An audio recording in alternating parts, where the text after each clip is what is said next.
Bonjour, nous sommes à l'école des Fourriers à Carqueville, en compagnie de Marion Grenier et Ophélie Coudray, qui sont toutes les deux infirmières de classe normale. Bonjour, je suis l'infirmière de classe normale Marion Grenier.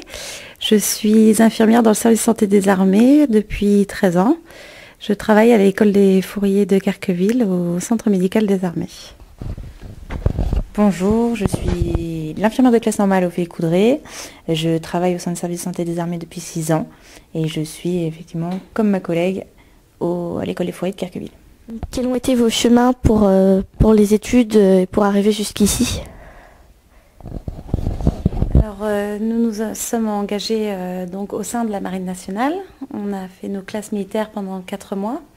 Et ensuite, on a intégré l'école du personnel paramédical des armées à Toulon. Donc, c'est une école d'infirmières spécialement pour les militaires.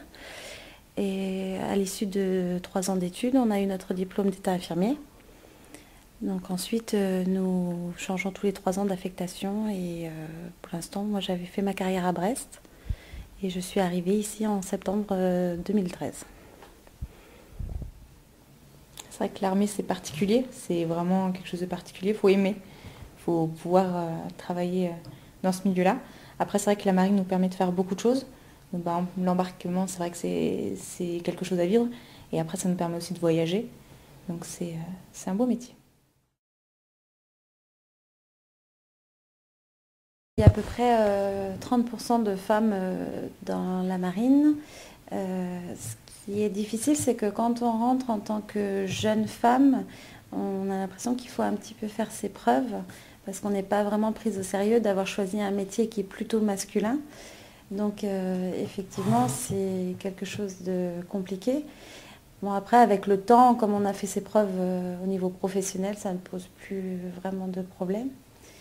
Et après, les mentalités ont aussi changé. C'est-à-dire qu'à l'époque, il y avait encore moins de femmes qu'aujourd'hui.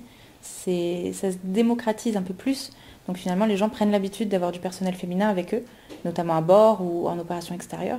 Donc c'est plus facile pour nous. Maintenant, après, effectivement, on aura toujours nos preuves à faire en termes professionnels. Mais après, si ça se passe bien, s'ils ont vu que tout se passait bien, moi, généralement, le reste coule avec. c'est-à-dire qu'on nous demande souvent pourquoi on a choisi l'armée alors qu'on est des femmes. On a moins de légitimité à avoir choisi ce métier-là souvent. C'est vrai qu'après, c'est un métier qui est difficile. Il y a beaucoup de charges qui sont plus attribuées aux hommes. Nous, on le fait également. Et du coup, ils vont tendance à croire qu'on est peut-être plus faible. On n'aura pas forcément la force physique qui va bien et le reste. Donc,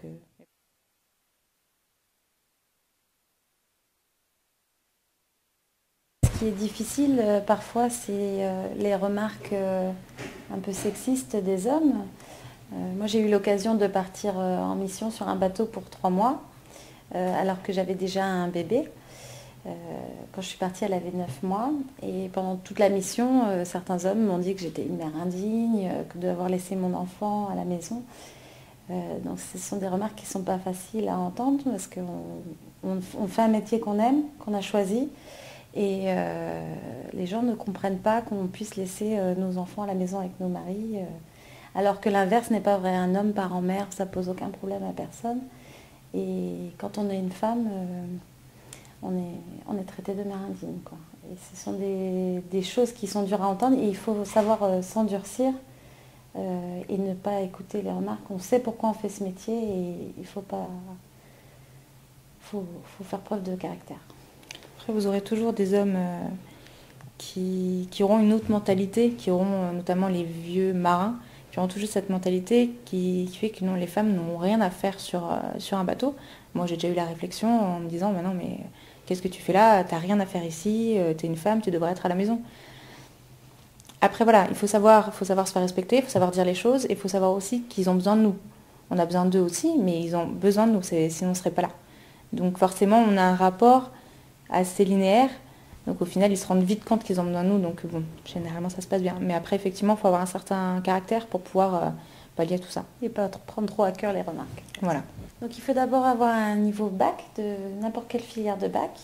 Ensuite, il faut se rendre dans un CIRFA, un centre d'information sur les carrières de l'armée, pour rentrer dans une école militaire. Donc on passe des concours et si on est reçu à l'école militaire, on va faire nos classes pendant 4 à 6 mois. Donc on va apprendre le métier de militaire. Et ensuite, donc, on va intégrer l'école d'infirmier qui est pour l'instant à Toulon et qui va bientôt être à Lyon. On fait 3 ans d'études, donc ce sont les mêmes études que dans le civil. Et notre diplôme est validé au bout de 3 ans par des infirmiers civils, donc on a un diplôme d'État.